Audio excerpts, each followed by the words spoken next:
اچھا یہ اتنے محنتی لوگ ہیں. مجھے یاد ہے میں لندن میں گیا تو وہاں ایک علاقہ ہے پتہ نہیں یاد، بلیک پول سمندر کا کنارہ ہے اور بڑا ہی خوبصورت علاقہ ہے.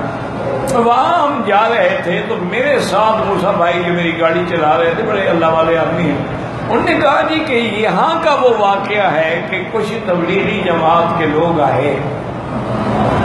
اچھا وہاں آپ کو پتہ ہے کہ یورپ میں تو سردی جو ہے وہ صفر کے نیچے ہوتی ہے. تو جب شام ہونے لگی، اچھا ان کا طریقہ یہ ہے کہ یہ بیچارے مسجدوں میں جا کے ٹھہرتے ہیں. اس علاقے میں کوئی مسجد تھی نہیں، کہاں جائیں.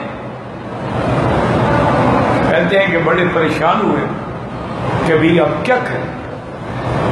تو سیدھے وہاں گئے، جو ان کا گرجا تھا وہاں گئے، اور وہاں جو ان کا پادری تھا اس کو ملے اور ان سے کہا کہ بھئی ہم مسافر ہیں اور ہمارے پاس کوئی ٹھکانہ نہیں ہے، ہم نے صرف رات گزارنی ہے، اگر تم اجازت دے دو تو ہم رات گزار دیں. انہوں نے کہا مجھے پتا ہے تم تبلیغی جماعت کے لوگ ہو، لیکن ایک بات ہے، میں اس شرط پہ اجازت دیتا ہوں کہ تم یہاں رہتے ہوئے کوئی تبلیغ نہیں کرو گے، کوئی تقریر نہیں کرو گے، کوئی کتاب نہیں پڑھو گے، کوئی ایک دوسرے کو نصیحت نہیں کرو گے، خاموشی سے اپنی رات گزارو. اس نے بہرحال جگہ دے دی. اب تہجد میں امیر نے کہا کہ بھی وضو شروع کرو، نماز پڑھیں، باقی تو نے کتاب پڑھنی ہے، ہم نے وعدہ کیا ہے اس سے. اور نماز پڑھنے کے بعد امیر صاحب نے سب سے کہا کہ رو رو کے اللہ سے دعا مانگو کہ یا اللہ اس بندے نے کافر ہو کر ہم مسلمانوں کے لیے مندر کا اپنے گردے کا دروازہ کھولا ہے، آپ تو قادر ہیں اس کے سینے کا دروازہ بھی اسلام کے لیے کھول دیں اور اس کو جہنم سے بچا لیں. اور رو رو کے وہ چھپ کے دیکھتا رہا اور سنتا. صبح کی جب نماز ہوئی تو اس نے کہا کہ دیکھو یہ کچن ہے، اس میں ہر چیز موجود ہے، اپنے شوق سے اپنے منشے سے ناشتہ بنائے. اب میں آپ کو نہیں نکالتا کتنے دن آپ نے یہاں رہنے کا پروگرام. انہوں نے کہا 3 دن. کا 3 دن یہاں رہو.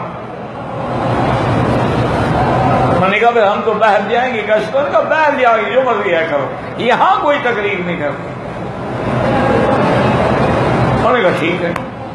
بہرحال 3 دن کے بعد وہ وہاں سے اجازت لے کے چل پڑے،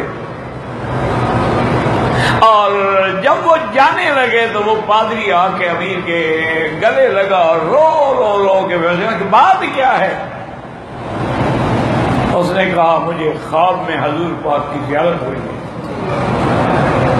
اور حضور پاک نے فرمایا ہے کہ میرے دین کے بندوں کو دیکھنے کے بعد بھی تمہیں دین سمجھ نہیں آیا، مجھے کلمہ پڑھا لو میں مسلمان ہوں. وہ مسلمان ہو گیا. اس نے کہا ایک مہربانی کرو، میرے اسلام کا کسی کو بتانا نہیں. جگہ جو ہے مرکزی اسلام ہے، اس نے اتنا محنت کی ہے کہ سارا علاقہ مسلمان کر دیا. ان کی بڑے خدمات ہیں، وہ ہم نے کبھی وقت نہیں لگایا، لیکن جہاں جہاں بھی گئے ہم نے دیکھا ہے، سنا ہے کہ تقریباً اس وقت دنیا اسلامی ملکوں کے 60 ملکوں میں یہ بیچارے پہنچے ہیں، اور جہاں پہنچے ہیں اللہ کا شکر ہے کہ وہاں انہوں نے دین کا کام کیا ہے. میں تو اپنے مولوی صاحبان سے کہتا رہتا ہوں، میں نے کہا یار زمین تو یہ بیچارے ہمیں بنا کے دے جاتے ہیں، باقی آگے ہل شل چلا کے درخت سامان لگاتے ہیں، اصل زمین تو ہمارے یہ بنا کے چھوڑ جاتے ہیں. اگر زمین ہی نہ ہو تو ہم پھل کہاں لگائیں گے یا درخت کہاں لگائیں گے. تو اس لیے اگر کسی کا دل نہ مانتا ہو کوئی بات نہیں، نہ مانے، لیکن کسی کو برا نہ مانے، چونکہ ان کے بڑے خدمات ہیں.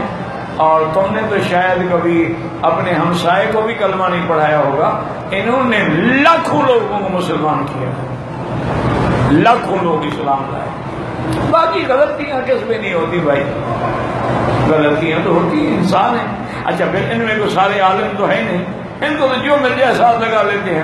اس میں دکاندار بھی ہوتا ہے، کرایہ دار بھی ہوتا ہے، اس میں وکیل بھی ہوتا ہے، اس میں ماسٹر بھی ہوتا ہے، کوئی پڑھا لکھا بھی ہوتا ہے، کوئی جاہل بھی ہوتا ہے. تو اس لیے غلطیوں پہ نظر نہ ڈالو، اچھائیوں پر نظر ڈالو. باغ میں جاؤ تو کانٹے نہ گنتے رہو، گلاب کے پھول پہ نظر ڈالو. باقی گلاب کھلتے کانٹوں کے اندر ہے.